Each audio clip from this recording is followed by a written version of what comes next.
can score. Nice ball in from here for Denzel Dumfries, and there's number 4.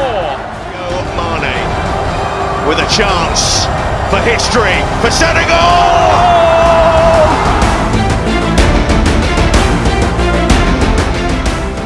Jalan terjal harus dihadapi timnas Senegal di Piala Dunia 2022. Tim berjuluk Lions of Teranga itu harus lebih dulu menghadapi tim sulit Belanda di babak penyisihan grup. Pertandingan kedua tim dijadwalkan berlangsung pada 21 November 2022 di Stadion Al Tumama, Qatar. Rumitnya, Senegal tengah harap-harap cemas. Bomber andalan mereka Sadio Mane belum jelas apakah bisa turun atau tidak. Meski timnas Senegal sudah mengumumkan para pemain yang akan dibawa ke Qatar dan Mane termasuk di dalamnya. Belum lagi timnas Belanda sedang dalam performa terbaik sejak kembali dilatih Louis van Gaal. Kendati begitu, Senegal sebagai juara AFCON jelas tidak akan melepaskan poin begitu saja. Pertandingan Belanda kontra Senegal ini diprediksi akan sangat menarik. Apalagi pertemuan di Piala Dunia Qatar nanti adalah pertemuan perdana bagi kedua tim. Bahkan bagi kedua pelatih, Aliou Cisse dan Louis van Gaal. Belanda harus mewaspadai kekuatan Senegal. Singa dari Teranga pernah mengalahkan Prancis di pertandingan pertama Piala Dunia 2002. Ketika itu status Prancis sebagai juara bertahan. Senegal akhirnya lolos ke fase gugur bersama Denmark, sedangkan Les Blues terdepak.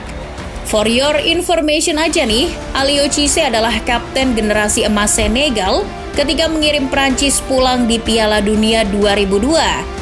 Jadi, Louis van Gaal tetap harus mewaspadai kekuatan Senegal. Namun Van Gaal layak untuk dipercaya.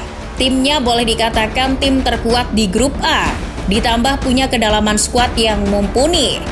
Untuk Piala Dunia 2022, Van Gaal mencoba mengolaborasi pemain muda dan pemain yang sudah berpengalaman.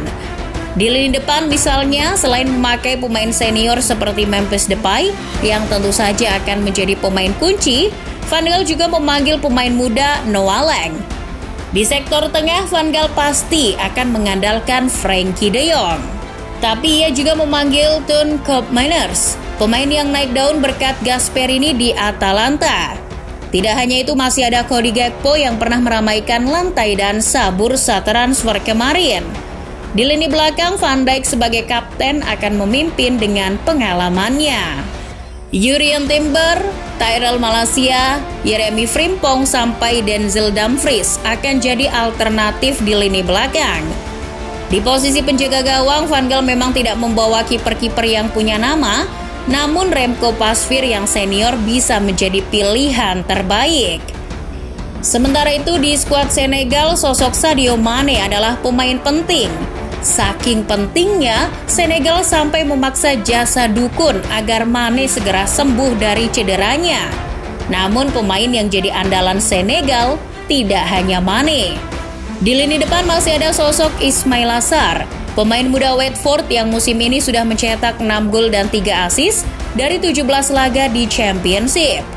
Di posisi gelandang, Senegal juga mempunyai Idrissa Gueye, Nampalys Mendy, sampai Nicolas Jackson. Sementara itu di lini belakang, Senegal tampaknya tak perlu khawatir. Pasukan Aliou Cisse masih punya Kalidou Koulibaly yang kemungkinan bakal jadi kapten. Selain itu, Senegal juga punya Abdou Diallo dan Ballo Touré. Jangan lupakan juga kiper Edouard Mendy. Dengan kata lain, kedalaman skuad Senegal juga lumayan. The Orange akan dipimpin oleh pelatih yang menderita kanker prostat. Kendati Louis van Gaal memang sosok pelatih yang syarat pengalaman, Van Gaal juga sosok pelatih yang suka berinovasi. Ia tidak patuh dengan filosofi sepak bola Belanda. Bahkan, baru-baru ini ia mulai meninggalkan filosofi permainan Belanda. Betul, Van Gaal beberapa kali memakai skema 4-3-3 di babak kualifikasi Piala Dunia. Namun ia merombaknya secara signifikan. Di ajang UEFA Nation League, Van Gaal memakai format 3-4-3 dan 3-4-1-2. Meskipun secara prinsip sebagaimana Belanda pada umumnya, Van Gaal mengandalkan gaya ekspansif, tekanan tinggi, sepak bola lancar dengan rotasi posisi. Namun secara bentuk formasi berbeda. Ini karena Belanda memiliki pemain yang cocok dengan skema anyar Van Gaal. Skema 3-4-3 atau 3-4-1-2 membutuhkan dua bek sayap yang baik. Nah, di dua sisi bek sayap, The Orange memiliki Tyrell Malacia dan Denzel Dumfries. Formasi 3 bek tersebut juga membutuhkan bek-bek tengah yang tangguh. Belanda dibanjiri talenta hebat di posisi itu. Selain Van Dijk masih ada De Ligt, Stefan de Vrij, dan Nathan Ake. Skema tersebut juga memungkinkan Belanda membanjiri lapangan dengan daya tembak yang lebih banyak, dengan Depay dan Bergwijn yang bermain di depan Cody Gakpo. Lini tengah The Orange juga tidak hanya berperan sebagai penyuplai bola, tapi pemain seperti De Jong dan Koopmeiners bisa sesekali turun ke belakang. Keduanya bisa bermitra sebagai penghubung antar lini, terutama lini belakang dan depan, begitu pula sebaliknya. Van Gaal membuktikan taktik ini sukses di Nation League. Berkat taktiknya, Belanda bisa lolos ke Final Four, dan mereka juga belum terkalahkan di 6 pertandingan terakhir. Belanda nyaris tanpa kelemahan. Kalaupun ada, kelemahan itu sangat-sangat minim. Menembus gawang Belanda bukan perkara mudah. Di babak kualifikasi Piala Dunia, Belanda baru kebobolan 8 gol. Lalu di UEFA Nation League, Belanda juga hanya kebobolan 6 gol. Artinya, Belanda memang sulit dibobol. Tapi bukan berarti tidak bisa. Sebab setidaknya Belanda kebobolan sekali dalam 9 dari 15 pertandingan di bawah Van Gaal. Penguasaan bola yang ekspansif dan rotasi posisi jadi senjata sekaligus bumerang bagi Belanda. Sebab ketika melakukan rotasi dan penguasaan bola yang ekspansif, tepat di titik itulah pasukan Van Gaal keropos. Celah ini pernah dimanfaatkan pemain Wales, Brennan Johnson, untuk menjebol gawang Belanda. Sementara itu, Aliou Cisse adalah pelatih terlama dan tersukses Senegal. Sejak menukangi singa dari Teranga tahun 2015, Cisse mengantarkan Senegal lolos 2 kali Piala Dunia berturut-turut. Selain itu, ia juga membawa Senegal runner-up dan juara AFCON. Soal taktik, Aliou Cisse konsisten memakai skema 4-3-3. Formasi ini cukup untuk mengakomodir para pemain sayap berbakat seperti Sadio Mane dan Ismail Assar. Sementara itu, 3 di lini tengah dibiarkan menyempit untuk membuka ruang bagi 2 fullback seperti Bou Nassar, Saliou Ciss maupun Ballo Touré maju. 2 fullback yang maju akan menciptakan 5 pemain di depan, sedangkan baik Mane maupun Ismail Assar bisa sedikit bergerak ke dalam. Keduanya bisa menjemput bola, memastikan diri mereka juga bermitra dengan pemain yang berposisi sebagai fullback. Gelandang Senegal seperti Idrissa Gueye akan masuk di antara salah satu bek tengah. Namun ia berperan sebagai gelandang, bertugas mencari peluang, sekaligus menutup ruang di lini pertahanan.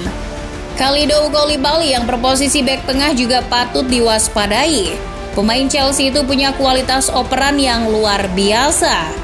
Koulibaly di tangan Aliou Cisse disulap menjadi bek tengah dengan jangkauan umpan jauh yang oke. Selama AFCON 2021 kemarin, misalnya, Koulibaly sudah menyelesaikan 46 operan jarak jauh. Umpan Koulibaly ini bisa jadi opsi permainan Senegal.